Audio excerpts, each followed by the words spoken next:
Chapter 26. Owen Ford's Confession. "I'm so sorry Gilbert is away," said Anne. "He had to go. Alan Lyons at the Glen has met with a serious accident. He'll not likely be home till very late. But he told me to tell you he'd be up and over early enough in the morning to see you before you left. It's too provoking. Susan and I had planned such a nice little jamboree for your last night here." She was sitting beside the garden brook on the little rustic seat Gilbert had built. Owen Ford stood before her, leaning against the bronze column of a yellow birch. He was very pale, and his face bore marks of the preceding sleepless night. Anne, glancing up at him, wondered if, after all, his summer had brought him the strength it should. Had he worked too hard over his book? She remembered that for a week he had not been looking well. "I'm rather glad the doctor is away," said Owen slowly. "I wanted to see you alone, Mrs. Blythe. There is something I must tell somebody, or I think it will drive me mad. I've been trying for a week to look it in the face, and I can't. I know I can trust you, and besides, you will understand. A woman with eyes like yours always understands. You are one of the folks people instinctively tell things to. Mrs. Blythe, I love Leslie. Love her. That seems too weak a word." His voice suddenly broke with the suppressed passion of his utterance. He turned his head away and hid his face on his arm. His whole form shook. Anne sat looking at him, pale and aghast. She had never thought of this. And yet, how was it she had never thought of it? It now seemed a natural and inevitable thing. She wondered at her own blindness. But things like this did not happen in Four Winds. Elsewhere in the world, human passions might set at defiant human conventions and laws, but not here, surely. Leslie had kept summer boarders off and on for 10 years, and nothing like this had happened. But perhaps they had not been like Owen Ford, and the vivid, living Leslie of this summer was not the cold, sullen girl of other years. Oh, somebody should have thought of this. Why hadn't Miss Cornelia thought of it? Miss Cornelia was always ready enough to sound the alarm where men were concerned. Anne felt an unreasonable resentment against Miss Cornelia, and then she gave a little inward groan. No matter who was to blame, the mischief was done. And Leslie, what of Leslie? It was for Leslie Anne felt most concerned. "Does Leslie know this, Mr. Ford?" she asked quietly. No, unless she has guessed it. You surely don't think I'd be a cad and a scoundrel enough to tell her, Mrs. Blythe. I couldn't help loving her, that's all, and my misery is greater than I can bear." "Does she care?" asked Anne.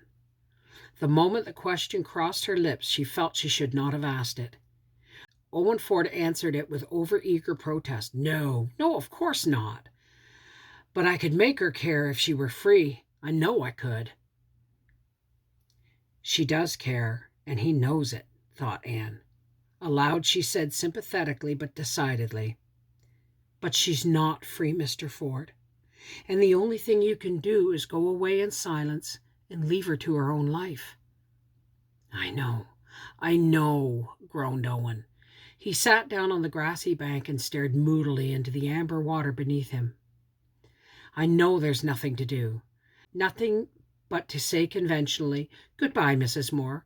Thank you for all your kindness to me this summer,' just as I would have said it to the sonsy, bustling, green-eyed housewife I expected her to be when I came.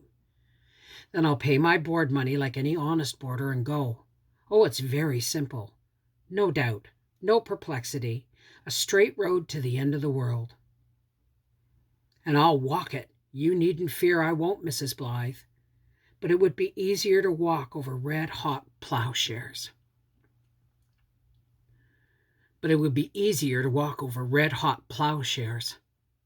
Anne flinched with the pain of his voice, and there was so little she could say that would be adequate to the situation. Blame was out of the question. Advice was not needed. Sympathy was mocked by the man's stark agony. She could only feel with him in a maze of compassion and regret. Her heart ached for Leslie. Had not that poor girl suffered enough without this? "It wouldn't be so hard to go and leave her if she were only happy," resumed Owen passionately. "But to think of her living death, to realize what it is to which I do leave her, that is the worst of all. I would give my life to make her happy, and I can do nothing even to help her. Nothing. She is bound forever to that poor wretch, with nothing to look forward to but growing old in a succession of empty, meaningless, barren years. It drives me mad to think of it. But I must go through my life, never seeing her, but always knowing what she is enduring. It's hideous, hideous." "It is very hard," said Anne sorrowfully. "We, her friends here, all know how hard it is for her." "And she is so richly fitted for life," said Owen rebelliously. "Her beauty is the least of her dower. She is the most beautiful woman I've ever known. That laugh of hers, I've angled all summer to evoke that laugh, just for the delight of hearing it. And her eyes, they are as deep and blue as the gulf over there. I never saw such blueness. And gold. Did you ever see her hair down, Mrs. Blythe?" "No." "I did, once. I had gone down to the point to go fishing with Captain Jim, but it was too rough to go out, so I came back. She had taken the opportunity of what she expected to be an afternoon alone to wash her hair, and she was standing on the veranda in the sunshine to dry it. It fell all about her to her feet in a fountain of living gold. When she saw me, she hurried in, and the wind caught her hair and swirled it around her. Danae in her cloud. Somehow, just then, the knowledge that I loved her came home to me, and I realized that I loved her from the first moment I saw her standing against the darkness in that glow of light. And she must live on here, petting and soothing Dick, pinching and saving for a mere existence, while I spend my life longing vainly for her, and debarred by that very fact from even giving her the little help a friend might. I walked the shore last night almost till dawn, and thrashed it all out over and over again. And yet, in spite of everything, I can't find it in my heart to be sorry that I came to Four Winds.